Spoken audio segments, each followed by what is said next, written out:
ভারত বরাবরই ছলাকলার আশ্রয় নিয়ে কথা বলছে। জয়শঙ্কর এবার ঠিক তারই পুনরাবৃত্তি করলেন।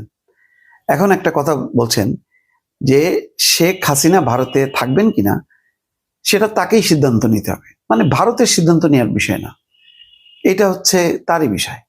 কিন্তু দেখেন আবার বলতেছে যে তিনি যে অবস্থায় এসছেন সেই অবস্থা বিদ্যমান কিনা সেটা বিবেচনায় নিয়ে শেখ হাসিনাকেই সিদ্ধান্ত নিতে হবে যে তিনি ফেরবেন কিনা।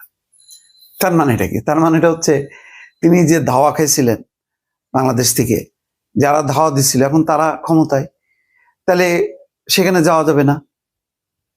কিন্তু আবার বলতেছে যে এটা ভারতের কোনো ব্যাপার না, উনি যদি যেতে চান যেতে পারে। এগুলো হলো কূটনৈতিক মানে চাল আছে না, মানে ওই গ্রামের ওই কিছু চালাক লোকের কথাবার্তার মতন আর কি। এটা একটু উন্নত সংস্করণ আর কি জয়শঙ্করের এই কথা। তিনি আজকে যেই খবরটা এসছে যে এনডিটিভির সাথে এক সাক্ষাৎকারে তিনি এই কথা বলতেছেন, যেটা মানে শেখ হাসিনাকেই সিদ্ধান্ত নিতে হবে। আবার বলতেছে যে আমরা শুনেছি বাংলাদেশের মানুষ, বিশেষ করে বর্তমান শাসক গোষ্ঠীর অভিযোগ ছিল যে আগের নির্বাচনের প্রক্রিয়ায় সমস্যা ছিল। দেখেন, ওনারা শুনেছেন, আমরা শুনেছি, ওনারা জানেন না যেন। হ্যাঁ, ভারতের কেমন নির্বাচন হচ্ছে না হচ্ছে বা অন্যান্য দেশে আমরা সেটা জানি, অথচ উনি জানি এটা বলছেন না, বলছে শুনেছি।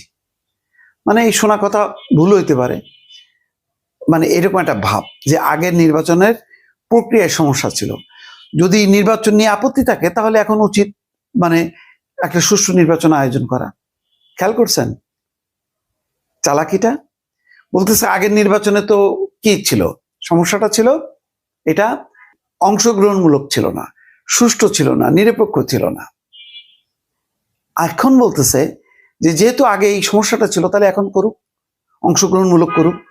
অংশগ্রহণমূলক করলেই তো আওয়ামী লীগের ইনহারের একটা ব্যাপার আছে। দেখছেন কত চালাকি? ওনারা এখন শুনতে পাচ্ছে, কিন্তু যখন নাকি 15 বছর ক্ষমতায় ছিল শেখ হাসিনা তখন ওনারা শুনতে পারেননি, জানতেও পারেননি, শুনতেও পারেননি। এত ভদ্র ভারতকে আপনারা কেন ইয়ে করেন, গালি দেন, কেন তাদেরকে বিশ্বাস করেন না? দেখেন না মানুষটা কত ভদ্র। ওনারা শুনেছেন, যদি শুনতো, যদি জানতো তাহলে নিশ্চয়ই শেখ হাসিনাকে দিত আচ্ছা মতো। ভাবটা এরকম। তখন বলতো যে না, শেখ হাসিনা এটা কি করতেছেন, আমরা একটা বৃহত্তম গণতান্ত্রিক দেশ, হ্যাঁ, মানে জনগণের মতামতের প্রতিফলন হওয়া উচিত, আপনি এটা কি করতেছেন। ভাবখানা যেন তখন তারা ধমকাইতো এবং এটা হইতে দিত না। পশ্চিমারা গলা ফাটায় ফেললো। তোমরা যে সমস্ত বিশ্বের কূটনীতিকদের নিয়ে সম্মেলন করো, সেই সম্মেলনে বাংলাদেশের যে পররাষ্ট্র সচিব যায়, যে ওকালতি করে যে বাংলাদেশে এইভাবেই নির্বাচন হওয়া উচিত, যেভাবে সরকার চায়, শেখ হাসিনা চায়। আর এখন বলতেছে আমরা শুনেছি। কি সাধু সন্ন্যাসী আর কি। এই আজকে বাংলাদেশের এই সর্বনাশের জন্য, এই শেখ হাসিনার এই পরিণতির জন্য সম্পূর্ণভাবে দায়ী হচ্ছে ভারত।